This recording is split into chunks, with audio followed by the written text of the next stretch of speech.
जय श्री राम। हनुमान चालीसा के पठन के बाद, हनुमान चालीसा का संकल्प करने के बाद जो हनुमान चालीसा का प्रभाव है उस विषय पे आज हम चर्चा करेंगे।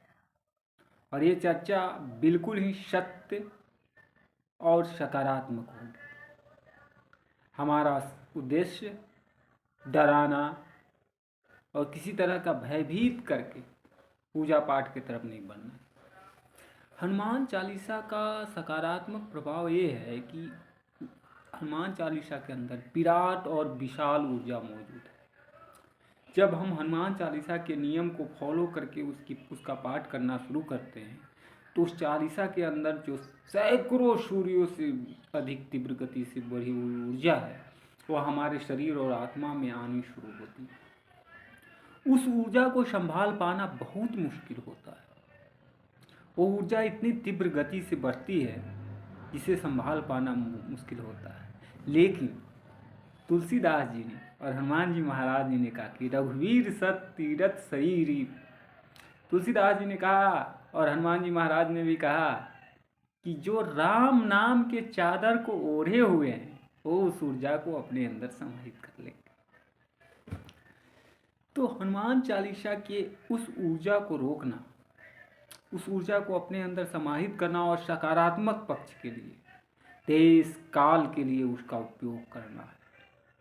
यह हनुमान चालीसा सामान्य प्रभाव नहीं देता, ये विशाल और देव प्रभाव है, दैविक प्रभाव है इसका। इसके प्रभाव को और इसकी ऊर्जा को अपने आप में आत्मसात करना बहुत बड़ी बात है। तो जब हमारा हनुमान चालीसा फलीभूत होता है तो उसके बाद ऊर्जा निकलती है, उसका एहसास होगा। जैसे आपने हनुमान चालीसा पढ़ना शुरू किया, अगर आप 108 हनुमान चालीसा का पाठ कर रहे हैं तो 30 से 60 के बीच में, 60 से 90 के बीच में और 90 से लास्ट के 108 तक जाते जाते 108 हनुमान चालीसा पढ़ने के क्रम तक ही वो 108 के बीच में जो 3 घंटे, 3.25 घंटे, 2.5 घंटे का समय है उसके अंदर आपके विचारों के अंदर और आपके शरीर के अंदर का बदलाव देखने को मिल जाएगा। और जिस वेग से हम हनुमान चालीसा को पढ़ रहे होते हैं उसी वेग से नकारात्मक शक्तियाँ हमारे ऊपर वार करना शुरू करती हैं।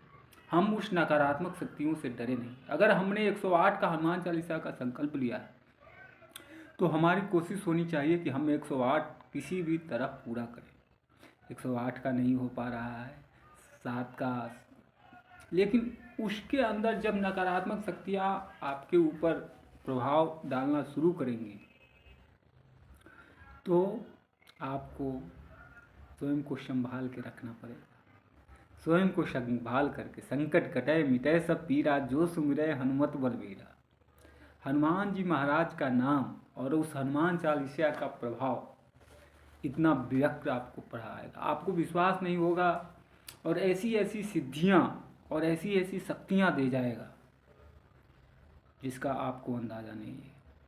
इसलिए हनुमान चालीसा अगर पढ़ रहे हैं और आपके अंदर कोई भी तरह की शक्तियाँ आ रही हैं, उस चीज़ों का आपको पता चल रहा है, तो आप कृपया करके अपने अंदर अहंकार के भाव को न ला करके समस्त प्रभाव को हनुमान जी को समर्पित करें, क्योंकि वो विराट और विशाल ऊर्जा के स्वामी आपको अगर ऊर्जा रूप में दे रहे हैं तो उसे आपको आत्मसात करना है ज्ञान के माध्यम से, और ज्ञान हमारे अंदर आ ही जाएगा। श्री राम जय जय राम का धुन, राम राम का धुन हनुमान जी को अति प्रिय है और आपका हनुमान चालीसा सर्व मनोकामना को पूर्ण कर देने में सक्षम है। हम हनुमान चालीसा के प्रभाव को समझें और समाज में फैली हनुमान चालीसा और हनुमान जी के बारे में बहुत सारी विसंगतियाँ फैली हुई हैं, उनको दूर करें। हनुमान जी महाराज इस चराचर जगत में और इस कलयुग में सबसे अधिक प्रासंगिक है, क्योंकि बल, बुद्धि और विनय के वो निधान हैं। जय श्री राम।